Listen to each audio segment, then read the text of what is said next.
진리의 성령. 다시 한번 시작. 진리의 성령. 예, 우리 옆분과 이렇게 인사하면서 우리 시작을 해봅시다. 너 좀 반갑네. 너 좀 귀여워. 16강 갔다. 브라질 안녕. 예, 또 월드컵 기간을 활용해서 우리가 또 이제 16강 진출의 기쁨을 아마 여러분 누리셨으리라 생각하고요.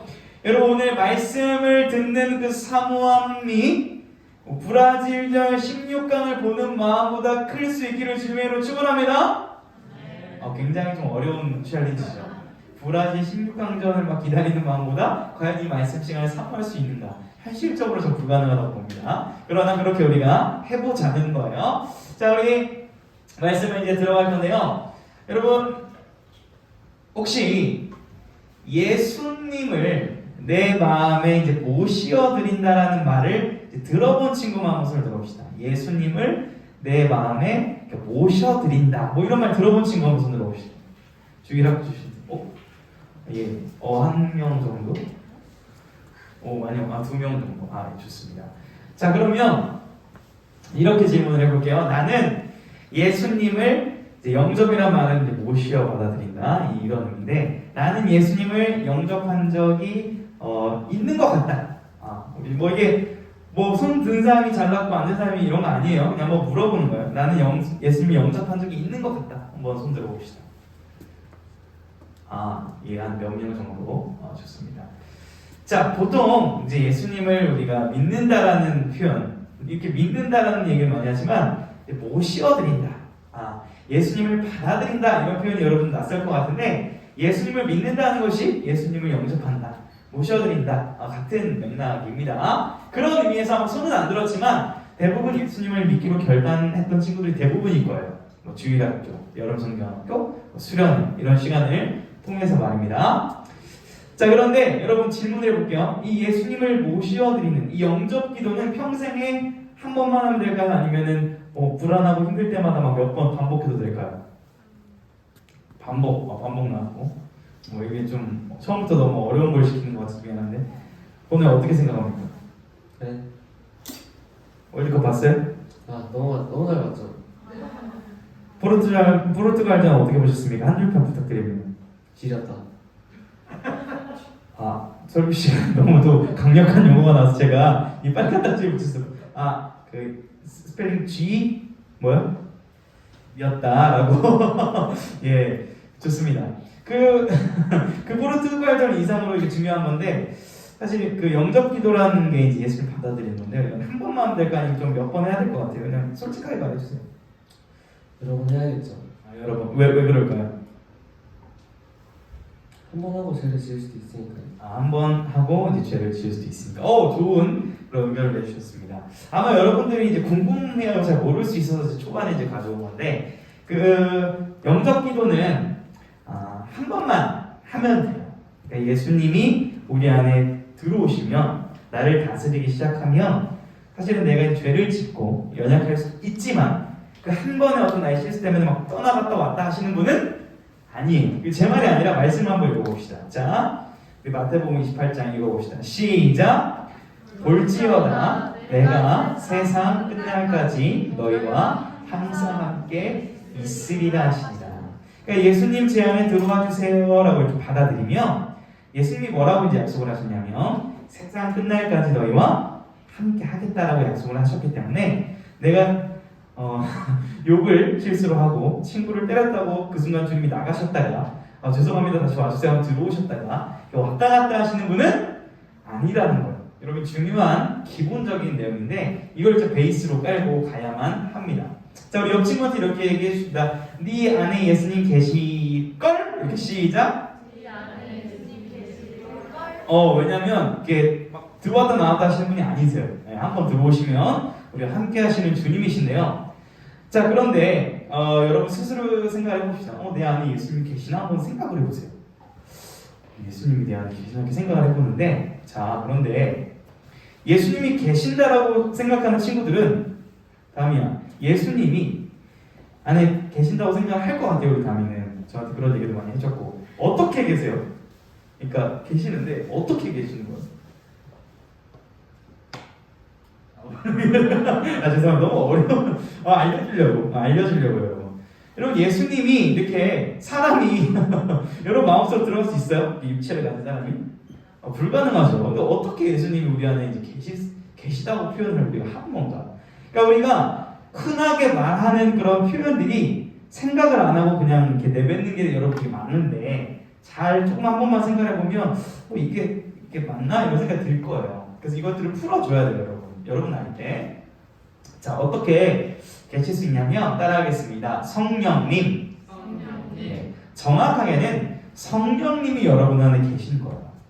그 성령님께서 예수 그리스도의 그 모든 은혜와 사랑을 여러분에게 깨닫게 해주시고 알려주시는 거거든요.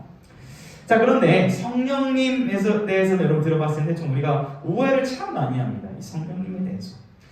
원래 어떤 한 친구가 성령님에 대해서 제가 궁금하다고 이렇게 카톡 왔던 친구가 있어요. 너무나 감사하게도. 그래서 또 오늘 말씀을 통해서 여러분들에게 좀 진득하게 설명을 드릴 수가 있을 것 같은데요. 자, 우리 오늘 본문 말씀을 한번 읽어보도록 하겠습니다. 히타를 좀 꺼주십시오. 읽어보겠습니다. 시작! 그러나 내가 너희에게 실상을 말하노니 내가 떠나가는 것이 너희에게 유익이라. 내가 떠나가지 아니하면 보혜사가 너희에게로 오시지 아니할 것이요 내가 그를 너희에게로 보내리니. 자, 가면 들어가죠. 그럼 주님 뭐라 말씀하시냐면 내가 떠나가는 것이 너희에게 유익이다 이렇게 말합니다. 이 제자들 입장에서 생각해 보자고요. 주님이 나 이제 너네 떠날 거야. 내가 떠나는 게 너한테 좋아. 이렇게 얘기하시는 거거든요. 한번 반대로 물어볼게요. 목사님이 오늘 교회에서 떠나면 어떨 것 같아요? 아 너무 슬퍼요. 예? 영혼이 우리 1학년 친구 물어봤으니까 2학년 뭐 물어봅시다.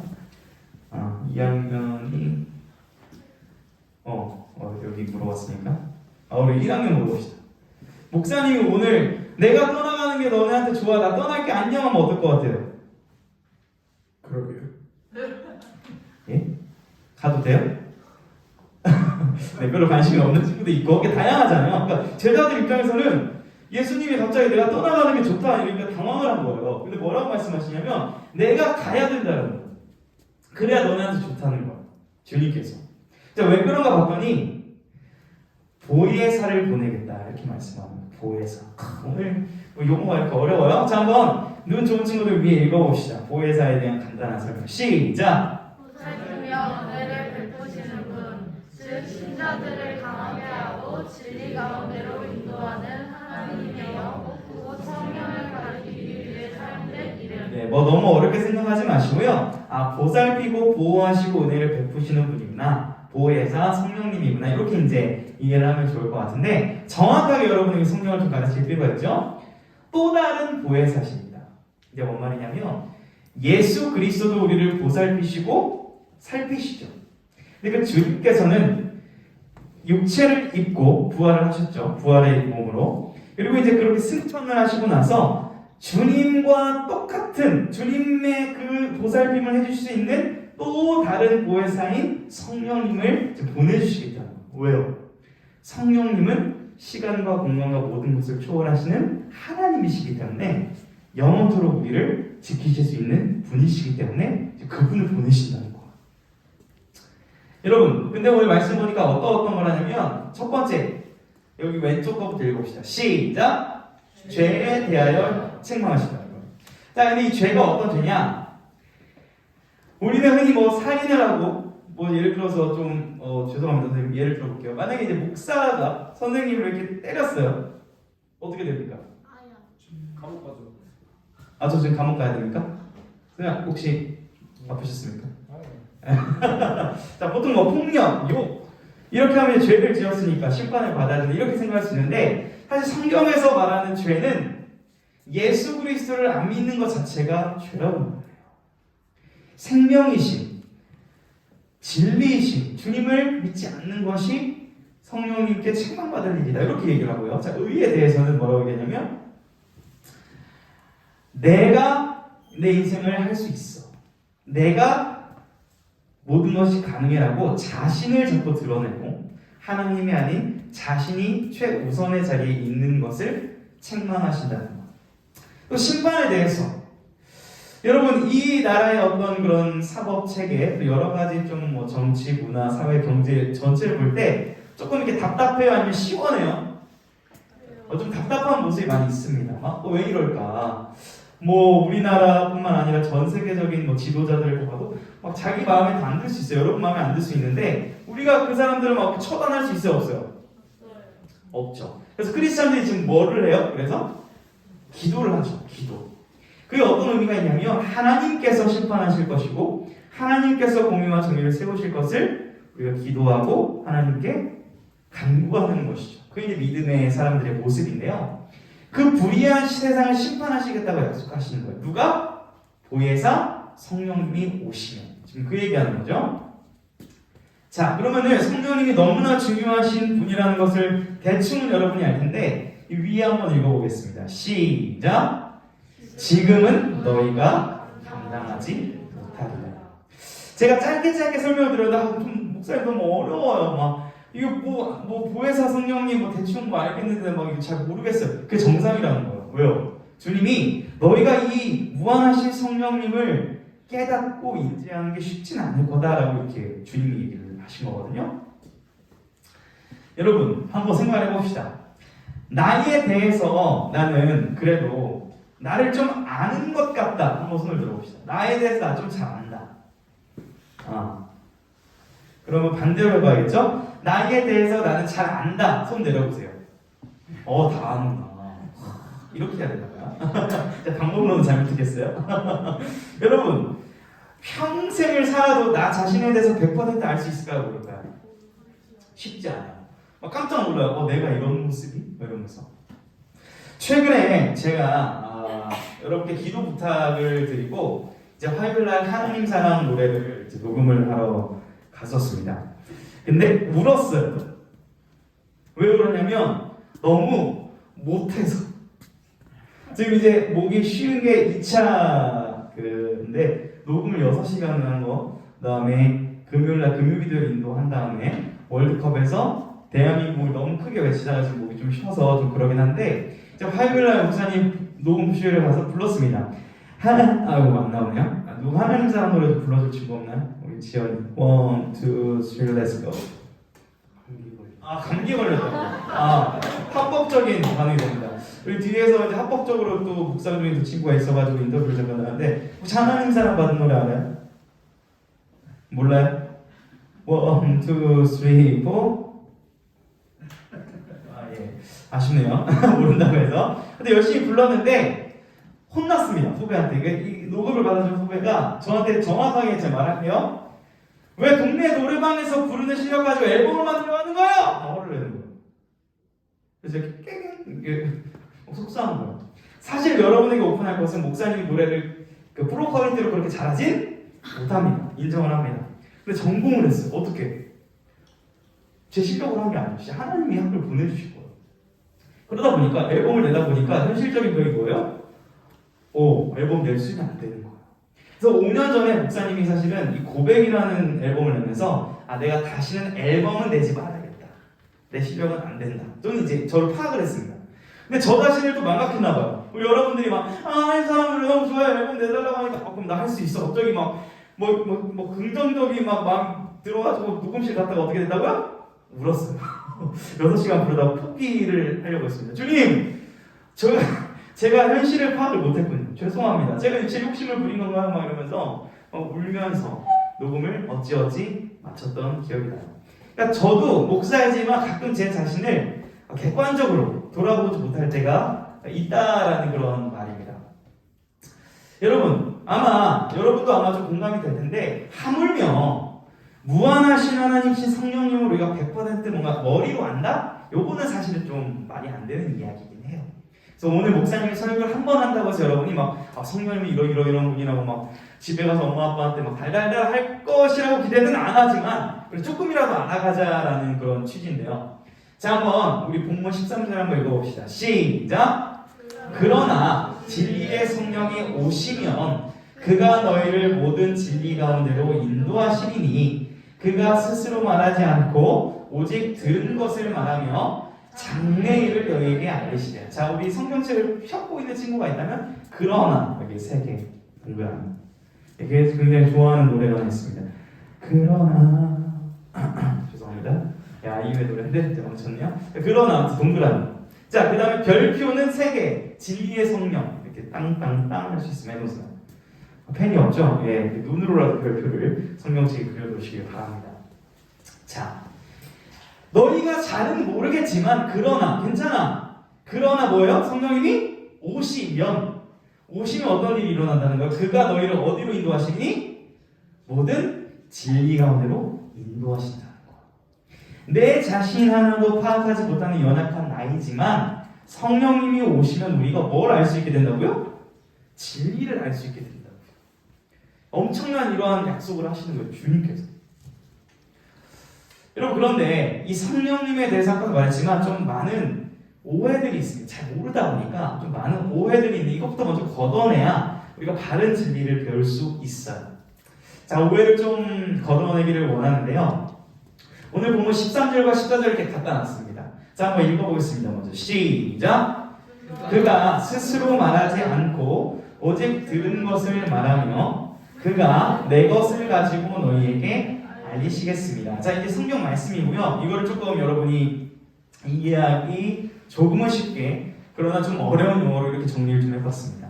자, 일단 읽어봅시다. 설명드릴게요. 시작. 성령님은 그리스도 중심적 사역을 펼치신다. 자, 들어보세요. 성령님은 결코 자신을 내세우지 않아요. 왜냐하면 말씀을 보세요. 그가 스스로 말하지 않고.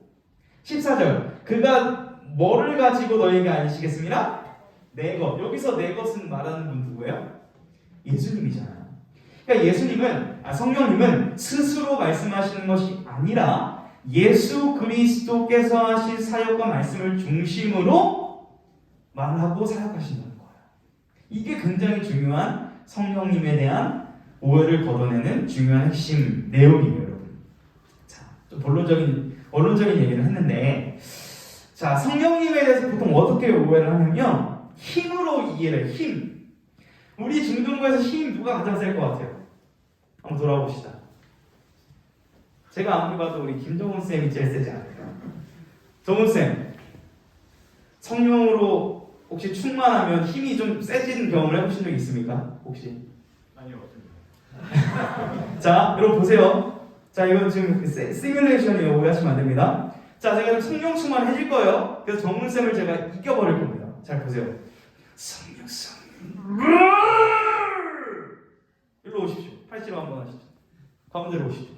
저 지금 성령 충만해졌습니다. 성령님 저와 함께 하신다고 오십시오. 예. 자, 체급적으로는 거의 라이트 대 지금 헤비급입니다. 자, 봐주지 마십시오. 저 성령 충만해졌습니다. 여러분 믿으십니까? 할렐루야. 믿으십니까? 제가 이긴 거에 역배를 걸겠습니까? 자, 갑니다. 제대로 하시죠. 시작. 아니. 예. 아니 이기셔야 돼요. 아니 선생님이 이기셔야 된다고요. 지금 지시면 이게 교육이 안 됩니다. 자, 하나, 둘, 셋. 아니 이기셔야 된다니까요. 예, 죄송합니다. 감사합니다. 그러니까 제가 뭘 하고 있는 거예요, 여러분? 방금 제가 한 게 잘못됐다, 잘됐다? 이게 아니라는 걸 보여줬는데 지셔가지고 제가 좀 당황스러운데 마치 막 성령님으로 충만해지면 막 모든 것을 막 가능하고 자동차를 들고 이런 이미지를 생각을 하거든요, 많은 분들이. 그게 아니라는 거예요. 오해라는 거예요. 자, 그럼 진짜 성령으로 충만한 게 뭐냐? 우리 말씀으로 한번 정리할 건데, 자, 말씀 한번 읽어봅시다. 시작!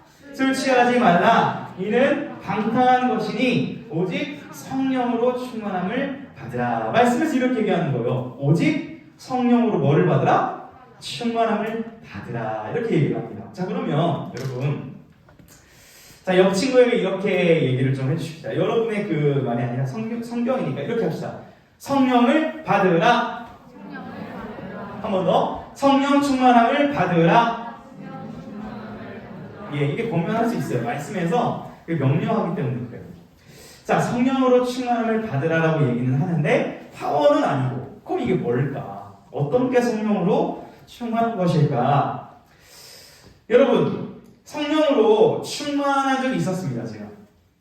근데 결코 그게 막 이렇게 표면적으로 드러나지는 않았어요. 뭔 말이냐면 제가 뭐 성령 충만하다고 해서 갑자기 뭐 뭐 안 보이던 어떤 귀신들이 보이면서 예수 이름으로 떠나가! 이러면 막 떠나가고 이런 일이 일어날 수 있지만 제가 성령 충만했을 때는 그런 일이 저한테는 안 일어났어요. 저한테는 예배 시간에 조용히 오히려 이렇게 가만히 있었는데 막 그 예배 시간이 너무 좋고 말씀이 너무 막 달게 들리고 막 찬양할 때 막 너무나 기쁨이 생기고 나 원래 찬양할 때 이렇게 기쁘지 않았는데 그런 경험을 오히려 저는 했었거든요. 그런데 보니까 그 말씀이 있더라고요. 너무 감사합니다. 우리 19절에서 21절도 천천히 읽어봅시다. 시작! 찬송과 신령한 노래들로 서로 화답하며 너희의 마음으로 주께 노래하며 찬송하며 범사의 의주 예수 그리스도의 이름으로 하나님께 감사하며 그리스도를 경외함으로 피차 복종하라. 자, 성령의 충만함을 받으면 저 말씀을 피면 막 모든 것을 잘하고 공부를 잘하고 돈을 잘 벌고 이런 게 나올 줄 알았더니 뭐가 나오는 거예요? 노래하는 거예요. 찬양하는 거예요. 그리고 감사하게 된다는 거예요. 그리고 예수님께 복종하게 되는, 순종하는 삶을 살게 된다는 거예요. 자, 그래서 재밌는 게 말씀 19절에 보게 되면은 누구께 노래하며? 주께 노래하고, 누구의 이름으로 감사하고? 예수 그리스도의 이름으로 감사하고, 누구께 복종해요? 그리스도께 복종하는 거예요. 자, 성령 충만하게 되면 결국 누가 중심이 되는 거예요? 예수님으로 인해 감사하고 찬양하고 예수님을 닮아간다는 거예요. 이게 성령 충만함의 핵심이라는 겁니다. 그러니까 여러분이 저는 지금 막 반응이 많지 않다고 해서 성령 충만한 사람들이 아니다라고 이렇게 단정짓지 않아요. 여러분 안에 지금 말씀을 들으면서도 주님 그래도 뭔가 표현하기 어렵지만 제가 하나님께 말씀해 주시 감사합니다 반응을 하고 있고 그래도 앞으로 난 이렇게 살아봐야지라는 그런 거룩한 결단이 일어난다면 이미 성령님이 여러분 안에서 역사하시는 것이라는 거예요. 표면적으로 막 드러나지 않고 그 얘기를 하고 있는 거예요. 여러분 이렇게 좀 사람들이 많이 있는 분종 집회에서 충분히 이런 거 가능합니다. 어떤 한 명의 카리스마틱한 집회자가 나와서 뭐 저도 그렇게 하라면 할 수 있어. 성령님 역사해 주십시오. 예수님만 우리 이름 예수님만이 높아지길 원하면 외칠 수 있어요. 이렇게 막 멋지게. 멋졌어요? 이제 멋있게 한번 해볼게요. 여기만 할렐루야! 성령님이 우리와 함께 하신다. 믿으십니까? 성령 호리 파이!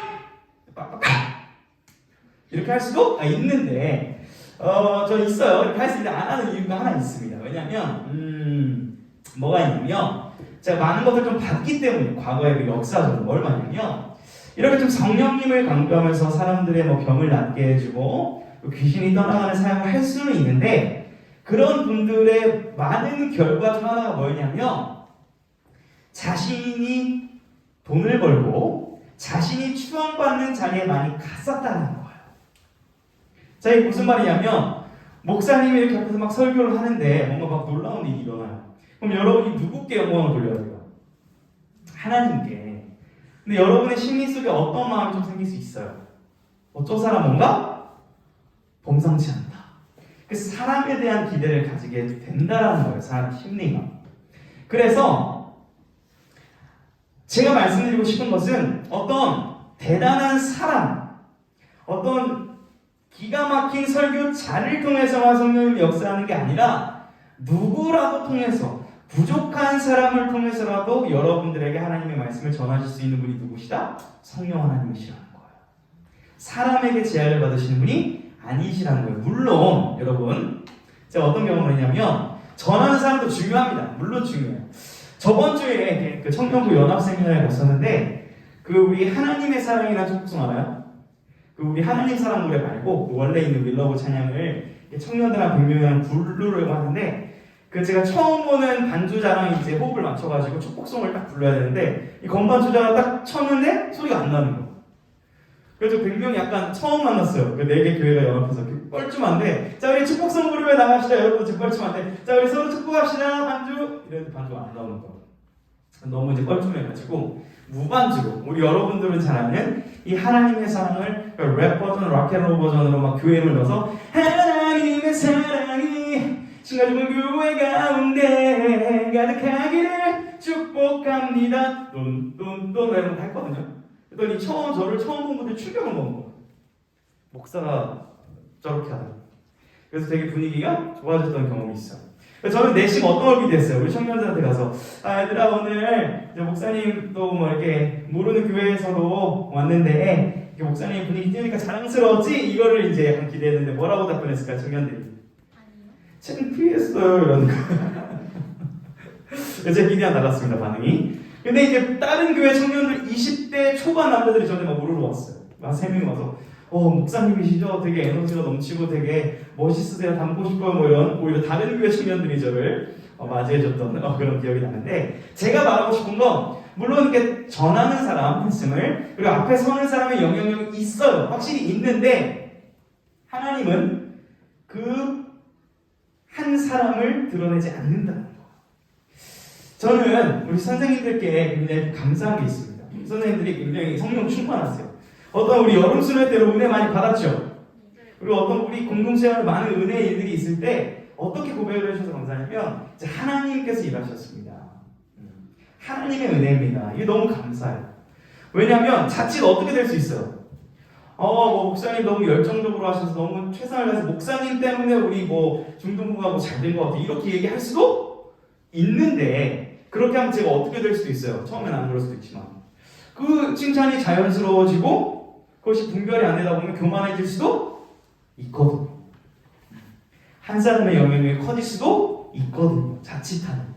그렇기 때문에 저는 이 사람을 칭찬하지 않고 하나님을 드러내는 우리 공동체에 대해 감사함을 느끼고 있습니다. 여러분, 보혜사 성령님은 그런데 옆분만 이렇게 인사합시다. 근데 오셨어. 이렇게 얘기합시다. 시작. 근데 오셨어. 보내리니 하신 그분이 이미 오셨다는 거예요. 여기. 자, 그러면 우리가 왜 이걸 누리지 못할까? 이제 결론적인 얘기를 해야 되는데요. 여러분 예를 들어서 통장에 3천억이 있다고 하면 어떨 것 같으세요? 하나, 둘, 셋. 좋아요. 좋은데 한 가지 제 전제를 걸게요. 그 통장 비밀번호를 모르면 어떡할 것 같아요? 버려요. 혹시 이 전문가이신가요? 통장 비밀번호를 모르는데 제게 맞으면 못 꺼내나요? 혹시? 꺼낼 수 있나요? 본인은 이렇게 확인할 수 있는 게 있으면? 그럴 수 있대요. 그럼 다시 가져요. 네, 감사합니다. 그러니까 예를 들건데 3천억이 있는데 이게 통장에만 찍혀있고 돈을 못 찾으면 아무 의미가 없어요. 꺼내서 집을 사고 차를 사고 눈에 보이는 뭘 사야 이게 돈이 의미가 있는 거거든요. 마치 이런 것 같아요. 그러니까 성령님은 3천억으로 비교되실 수 없는 분이고 여러분 안에 계시거든요. 예수를 믿는다면. 근데 여러분이 그거를 꺼낼 줄을 모르는 거예요. 비밀번호를 모르니까. 지금 그 상태이기 때문에 우리가 못 누리는 거라고 저는 보는데요. 자, 주님께서 그걸 꺼낼 수 있는 열쇠를 말씀으로 주셨죠. 우리 누가복음 11장 말씀 읽어봅시다. 시작. 너희가 악할지라도 좋은 것을 자식에게 줄 알거든 하물며 너희 하늘 아버지께서 구하는 자에게 성령을 주시지 않겠느냐. 자, 구하는 자에게 주시는데 문제는 우리가 성령님을 구하는 기도가 아직까지는 없었어요. 솔직히 말하면 여러분 제가 보면 성령님 제게 와주세요. 성령님 저를 다스려주세요. 이런 기도를 한 적이 거의 많지는 않은 거예요. 저도 그랬거든요. 여러분 나이 때. 저는 오늘 이 말씀을 왜 주냐면 제가 여러분들에게 라면을 끓여주는 것도 사랑일까요? 사랑이 아닐까요? 저희 집에 초대해서 라면을 끓여주면 저는 할 수 있습니다. 언제든지 끓여줄 수 있는데 사실 더 좋은 사랑은 뭐냐면 여러분이 직접 라면 끓이는 법을 배워서 배고프고 힘든 상황 가운데 제가 못 도와줄 때 스스로 밥을 챙겨 먹을 수 있도록 도와주는 것이 진짜 그 사람을 생각하는 거거든요. 마찬가지로 제가 여러분을 위해 기도할 수 있어요. 하나님, 우리 친구들 시험 공부 잘하게 해주시고 지혜 주시고 기도를 해요. 선생님들도 합니다. 문제는 뭐예요? 여러분들이 결국 스스로 기도해야 된다는 거예요. 스스로 성령님을 찾아야 된다는 거예요. 그걸 알려주는 것이 우리에게, 저에게 중요한 역할이라는 것입니다. 자, 이 말씀 한 구절 다시 읽고 이제 마칠 건데, 우리 성령님을 구해야 되는구나. 내가 찾을 때 무한하신 성령님을 누릴 수 있는 것이구나라는 걸 기억하며 그 구하는 마음으로 예수님이 약속하신 말씀 한 구절 다시 읽어봅시다. 시작! 너희가 악할지라도 좋은 것을 자식에게 줄 알거든 하물며 너희 하늘 아버지께서 구하는 자에게 성령을 주시지 않겠느냐 하시니라. 아멘. 여러분, 성령님은 이미 오셨습니다. 그리고 우리와 함께 하십니다. 이제는 우리가 성령님 도와주세요라고 구할 때 그 3천억 이상의 무한한 영광을 가진 성령님이 여러분 삶에 개입하시고 도우시고 함께 할 것입니다. 여러분이 그 성령님을 찾는 데에 집중하는 이번 한 주 되기를 주님의 이름으로 축원합니다.